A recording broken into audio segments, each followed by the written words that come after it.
There's a literacy crisis going on, so bestie, you need to pick up a book and read. These are my tips for how to become a reader if you or someone you know wants to start reading again or for the first time. My credentials are that I've been a lifelong reader, but I did have a stint from high school to college where I did not pick up a book for fun because I was so burnt out on reading from English class that I lost my love for it. When I started grad school, I made it a point to bring reading back into my life again, and I have not looked back since. Reading doesn't need to be hard, stressful, or financially strenuous. You might just need a little help and direction. My first tip is go get a library card. While library funding and resources are constantly under attack, your library still has some incredible resources, including books, movies, TV, manga, video games, board games, tools, and other home resources, computers, printers. The possibilities are endless. The library is a fantastic place to start your book journey because there are so many options available and you're not paying for the books. So if you don't like something that you pick up, you can just return it. And if you're lost, your librarians would love to give you a book recommendation. So go up and chat with them. I know that some library systems are under-resourced compared to others, and I totally get that. However, the library is guaranteed to have a lot of books on hand and a pretty wide variety of books available for you. So I think it's the best place to start, and you getting a library card is free, so why would you not do it? So you have your library card. Now you need to go pick out what books you want. My second tip is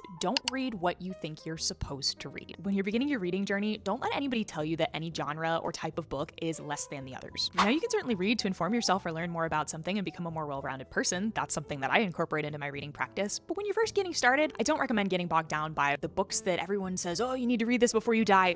Leave it all behind and do one thing for me. Think for a second about the other types of media you consume. Chances are, if you're not a reader, you're probably watching movies, you're watching TV, you're listening to music, you're playing video games, or you're listening to podcasts. What type of stories and content are you consuming on a regular basis? Are you drawn towards love stories, fantastical adventures in far-off lands, stories about real people? Use the other forms of media you consume to inform what books you pick up to start your reading journey. My adult reading journey truly hit its stride when I leaned back into the things that brought me joy as a kid. Fantasy and sci-fi stories. Lean into what you know to start, build that momentum, and then branch out once you got the habit built. My third tip is play around with format. If physical books don't work for you, try audiobooks, try ebooks, graphic novels, and manga. I love playing around with all of the different formats. And in fact, ebooks and audiobooks have made it so that I'm able to read a lot more on a regular basis, especially when I have a busy schedule. We all have our phones with us 24/7, and most libraries in the United States tend to have the option to use the Libby app, which is an online catalog of ebooks and audiobooks that can be loaded right to your phone. Tip number 4 is, like anything else, you need to practice. Set yourself a goal of reading on a daily basis. It really doesn't need to be a lot. Take your time with it, set yourself a timer, give it 5 minutes, 10 minutes, and just read until the timer goes off. The more you practice it and the more you build it into your routine, the more your confidence will build. I'll make a part 2 with my tips on what comes next. Once you've been a reader for a little while and you're ready to start branching out and moving out of your comfort zone a little bit, how do you get into different genres, different authors, diversify your reading? I believe that has to be a natural continuation of you building your reading habit, is then branching out and delving deeper. I believe in you. I'm really proud of you. Starting something new is scary, but you can totally do this. Welcome to the reading community. We're so glad you're here.